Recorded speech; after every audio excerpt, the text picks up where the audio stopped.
Students, अपनी previous कुछ videos में मैं आपको बता रहा हूं कि कैसे कंपनी के जरिए जो ट्रेडिंग एंटिटी थी स्टार्टिंग में ईस्ट इंडिया कंपनी, उसके जरिए ब्रिटिश गवर्नमेंट ने इंडिया पे अपना रूल स्थापित कर दिया था।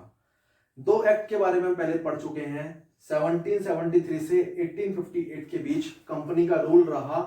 इस कड़ी में ब्रिटिश गवर्नमेंट ने दो एक्ट आपको दिए, ऑलरेडी मैं बता चुका हूं, जिसके जरिए वो कंपनी का रूल स्थापित किया।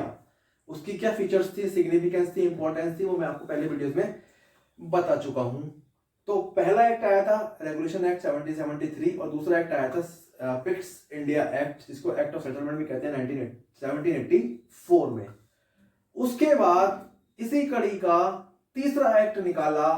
रिव्यू करने के बाद उन दो एक्ट्स की वर्किंग को ब्रिटिश गवर्नमेंट को फील हुआ, तो उसने उसी कड़ी में कंपनी के रूल को और अपना मजबूत पकड़ बनाने के लिए एक तीसरा एक्ट लेके आई, जिसका नाम था चार्टर एक्ट ऑफ 1833। ये 1773 से स्टार्ट हुई थी ये सीरीज। पहला एक्ट था इसमें रेगुलेशन एक्ट 1773, दूसरा एक्ट 84 में आया था, 1784 में पिट्स ऑफ इंडिया एक्ट 84, और अभी तीसरा एक्ट आया चार्टर एक्ट ऑफ 1833। मैं आपको बता चुका हूं कि इंडिया पहले ब्रिटिश रूल से पहले एक ऐसी कंट्री थी जो कई सारे पार्ट्स में डिवाइडेड थी थ्रू प्रोविंसेस, जहां पे किंग्स हुआ करते थे और किंग्स अपने अपने प्रोविंस पे राज किया करते थे। तो ये क्या हुआ इस एक्ट के जरिए, अब क्या हुआ, this is the final steps towards centralisation of British rule in India. अब जो एक कंपनी जिसने पहले ट्रेडिंग एक्टिविटीज स्टार्ट की, फिर दीवानी राइट्स एक्वायर करे, 3 टेरिटरीज के वो ब्रिटिश पोजीशंस बन गई, अब वो उसने फाइनल स्टेप उठाया टुवर्ड्स सेंट्रलाइजेशन, मतलब कि इंडिया पूरी एक सेंट्रलाइज्ड हाथों से गवर्न हो, ब्रिटिश रूल हो पूरी इंडिया में, और उसके लिए चार्टर एक्ट ऑफ 1833 वो लेकर के आई। फीचर्स क्या है इस एक्ट की, वो हम बात करते हैं। अभी तक मैंने आपको बताया था कि 1784 में जो एक्ट आया था उसमें जो गवर्नर ऑफ बंगाल था उसको गवर्नर जनरल ऑफ बंगाल बना दिया गया था, और उसको 3 प्रेसिडेंसीज की पावर दे दी गई थी, बंगाल, मद्रास और बॉम्बे वाली। अब क्या हुआ, वो जो गवर्नर जनरल की पोस्ट थी, गवर्नर जनरल ऑफ जो खाली बंगाल के थे, अब उनको बना दिया गया become governor general of India, मतलब उनकी और पावर बढ़ा दी गई। अब जो एक केवल बंगाल के गवर्नर जनरल कहलाते थे, अब वो बन गए गवर्नर जनरल ऑफ इंडिया, और इस तरह से जो एक ट्रेडिंग एंटिटी थी ब्रिटिश गवर्नमेंट की कंपनी, उसका स्थापित हो गया पूरे इंडिया पे राज्य, जिसको दे दी गवर्नर जनरल ऑफ इंडिया को दे दी गई सारी powers with all civil and military powers. अब सारी सिविल और मिलिट्री पावर इंडिया के किसके हाथों में आ गई, गवर्नर जनरल ऑफ इंडिया के हाथों में। जो कौन थे, गवर्नर जनरल ऑफ बंगाल थे, उनको क्या बना दिया, उठा के गवर्नर जनरल ऑफ इंडिया की उपाधि दे दी गई। ठीक है, कुछ और चेंजेस करे गए। पिछले दो एक्ट्स में जो भी प्रोविजन थे वो कहलाती थी regulations. Laws under previous acts are called regulations, मतलब जो प्रीवियस दो एक्ट थे कौन कौन से, 1773 वाले और 1784 वाले, उनके अंदर जो भी उन्होंने प्रोविजंस रखे थे, जो भी कंडीशंस अप्लाई करी थी, वो कहलाती थी क्या, रेगुलेशंस। इस एक्ट में लॉ अंडर दिस एक्ट, मतलब ये जो एक्ट आया है चार्टर एक्ट ऑफ 1833, इसमें जो भी प्रोविजंस कंटेन है वो क्या कहलाएगा, अपने आप में ही वो एक्ट बन जाएगा, मतलब उसको अब कानून बना दिया। जो पहले कुछ रेगुलेशंस थी उनको अब कानून की शक्ल दे दी कि अब तो वो मैंडेटरी कर दिया, अप्लाई होगा। ओके, आते हैं बच्चों तीसरी फीचर्स पे।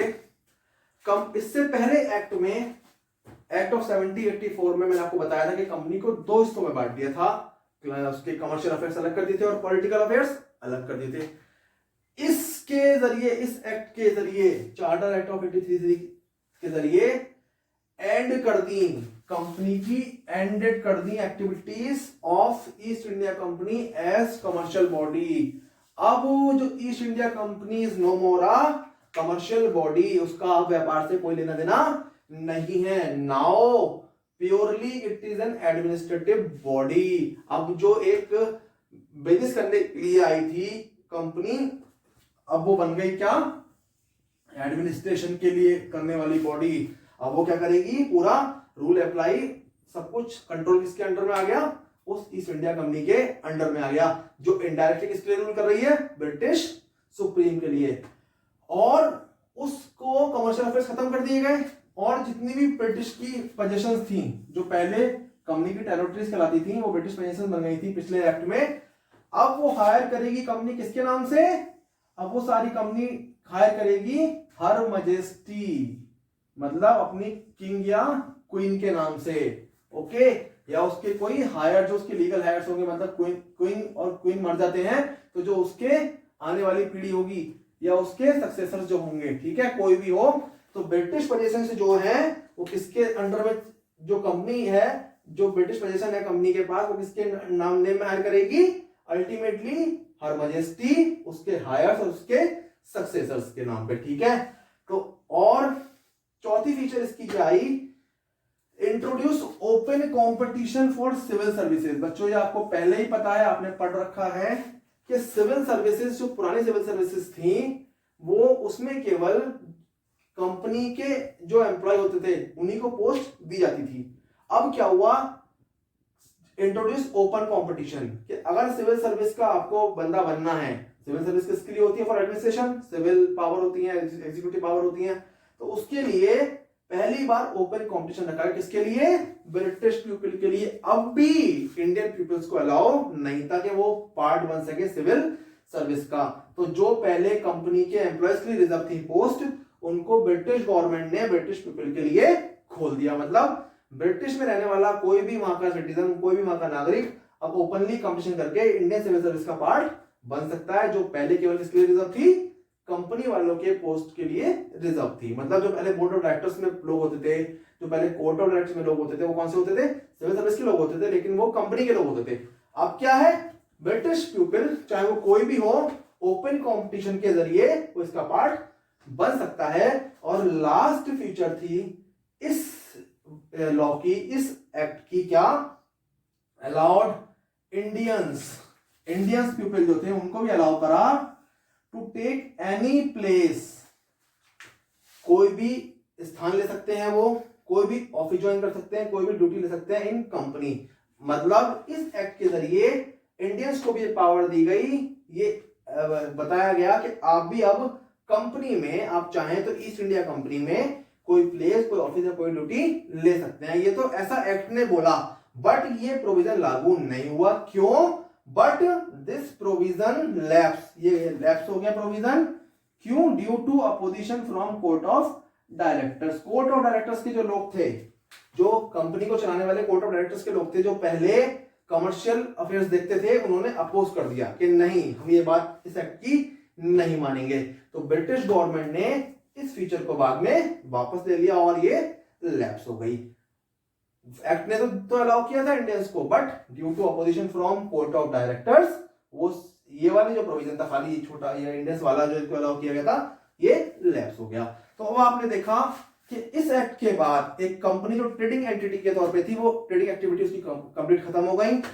अब वो एडमिनिस्ट्रेटिव बॉडी बन गई जो हेल्ड करेगी British positions in the name of his और हर मजेस्टी, उसके हायर्स, उसके सक्सेसर्स के बारे में। और इस तरह से पूरे इंडिया पे गवर्नर जनरल ऑफ बंगाल को गवर्नर जनरल ऑफ इंडिया बना के पूरे के पूरे इंडिया पे ब्रिटिश ने सेंट्रलाइज्ड रूल अपना स्थापित कर दिया। इस सीरीज का एक और लास्ट एक्ट आया, आपको पता है 1833 पे अभी हम पहुंचे हैं 1765 से, जब से दिवानी राइट्स अचीव किए थे। और 1857 तक कंपनी ने इनडायरेक्टली रूल किया था on behalf of British government. तो 1833 के बाद एक एक्ट और आएगा, 1857 तक कंपनी का रूल चला था, इनडायरेक्ट रूल। 1858 से तो डायरेक्टली ही ब्रिटिश गवर्नमेंट ने अपना राज्य स्थापित कर लिया था, कंपनी को बिल्कुल ही खत्म कर दिया था। तो चार्टर एक्ट एक और आएगा बीच में, अभी इसका जो फोर्थ पार्ट है वो अभी हम डिस्कस करेंगे अपनी नेक्स्ट वीडियो में। और उसके बाद जब आप चारों को पढ़ेंगे मिला के, तो आप देखेंगे कि इन चारों एक्ट के जरिए कैसे कंपनी के द्वारा इनडायरेक्ट रूल किया ब्रिटिश गवर्नमेंट ने इंडिया के ऊपर। सो इस कड़ी का लास्ट वीडियो को वॉच, लास्ट एक्ट को वॉच करने के लिए आपको देखना होगा मेरा नेक्स्ट वीडियो। तब तक के लिए टाटा बाय बाय।